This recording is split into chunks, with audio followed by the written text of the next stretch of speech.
Hello, class. I thought the worksheet was a little impersonal, and I know that you guys missed my lectures, so I've decided to do lecture presentations for the rest of the material for the semester. And today we're starting in on shape. There is a handout to download off of Campus Web under the handouts, under the quizzes section, because this will be part of a quiz coupled with probably value, which will be the next section after shape. So, shape is the precursor to form and is always involved in the perception of form, but shape acts as its own element. Now, when we use form in this class, we refer to form as having 3 dimensions to it. And shape is always associated with that because the outline or the edges of the form are what comprise its 2-dimensional shape. So in this class, shape refers to 2-dimensional things or flat things, and form refers to 3-dimensional things or things that look like they have space or they take up space in a 3-dimensional world. The Google definition of shape is the outline of an area or a figure. Now think of outline more as an edge rather than like a single line that you can see, like on the first apple that we looked at with defined line. Shape is one way that we perceive our world, but it's also one way that we describe and communicate our world to other people. Now, as we talked about previously, we perceive before we interpret things.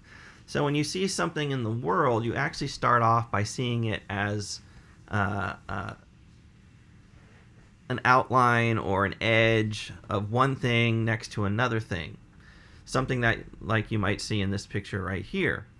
So this is how we start to perceive the world, and then we start filling in the values of various things until we put all that together, and it becomes something that we can interpret as, in this case, a lakeside landscape with a mountain coming up out of the lake.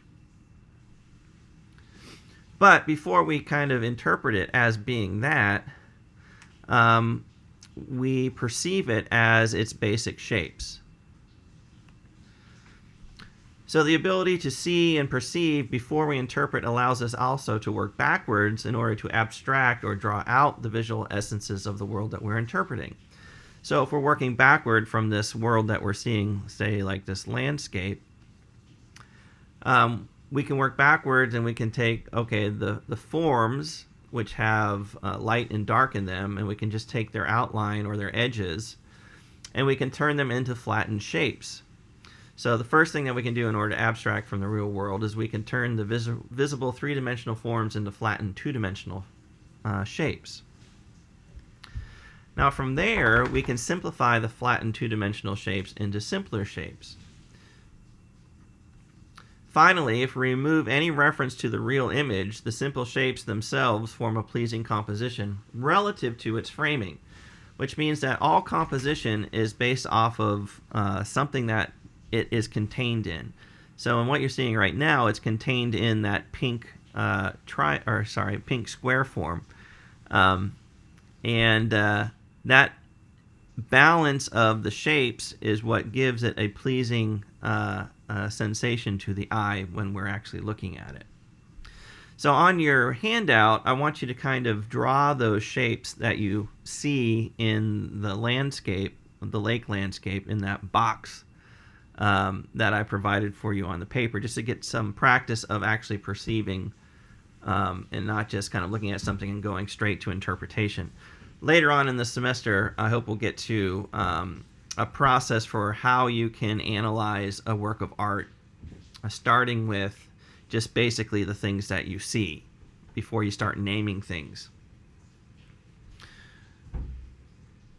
All right, so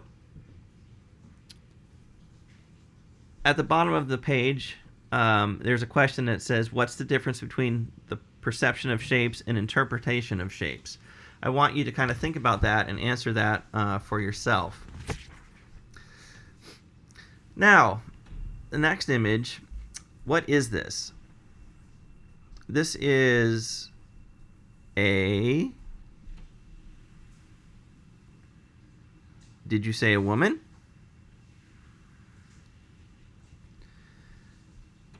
So how do you know that this is a woman? Well, if we take into consideration the wise words of Shakira, we know this is a woman because, of course, the hips don't lie.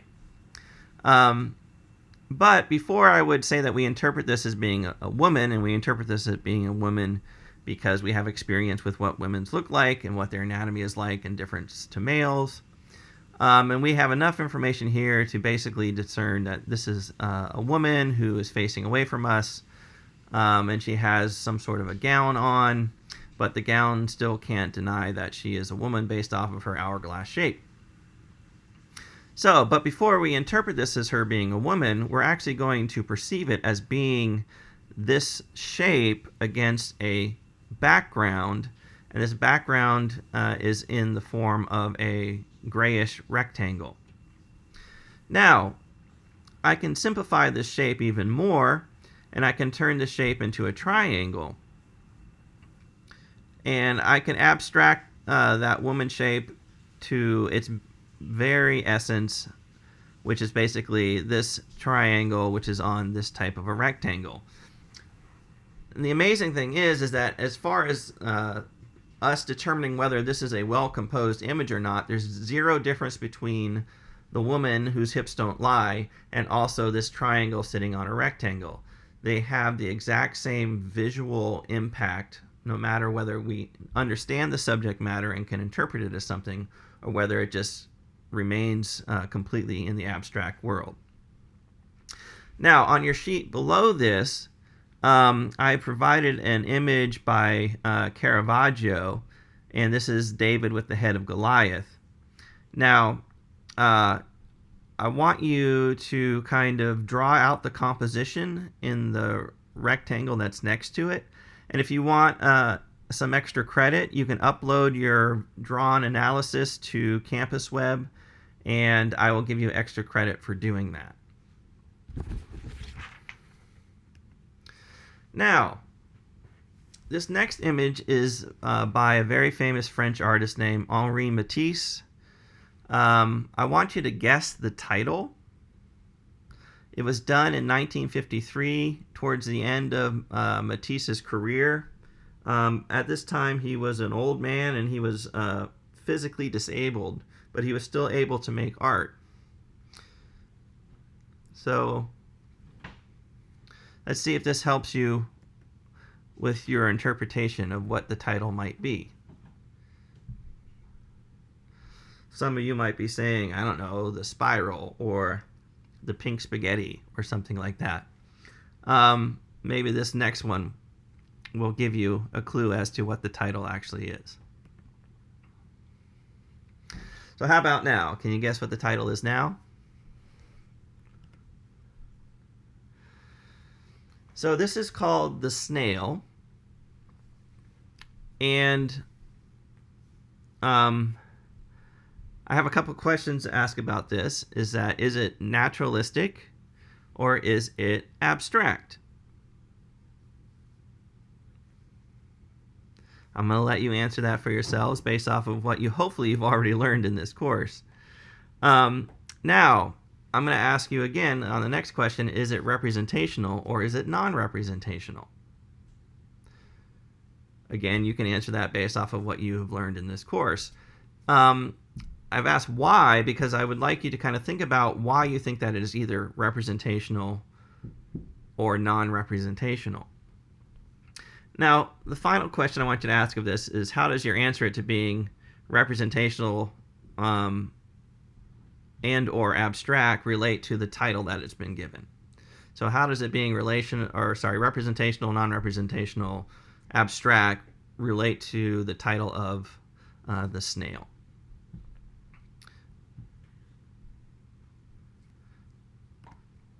Now, as a bonus, take a moment to kind of guess what the medium might be. This is where in the class I would say on your cards. How many of you guessed that the medium would be paper? So, as Matisse got older, he lost the ability to paint. He was a very famous painter, but he would cut paper shapes out, and then he'd have an assistant arrange these shapes on a wall and and he would build compositions out of them and direct the assistant to move this here, move that there. And some of his most famous artwork actually has come from his later in his life with these giant kind of paper constructions. And they're really, really quite beautiful. But when he was younger, Henri Matisse was part of what was called the Fauvist movement in art. And it wasn't very well received by the artistic establishment when it first came out. Because what he did is that he flattened out the forms of things. So the style of the time would have been this highly realistic and representational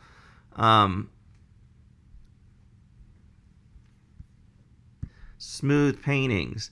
But he and the people that he worked with, the artist group that he was with, they focused on these really broad, flat shapes of color and flattening out actual things that would have a lot more surface definition, like the face of this woman. On the left-hand side, you kind of have this yellowish color defining half the face. On the right-hand side, you have this cream color kind of defining half the face. And in the middle, you have this green line. And in fact, that's the title of the painting. It's called The Green Line.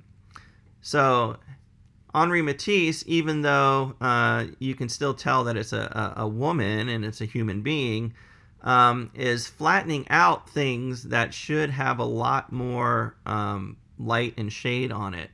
And so he's converting these forms into shapes by flattening them out. And that's the end of the shape lecture. I hope that you're all doing very well, and I miss seeing you face to face.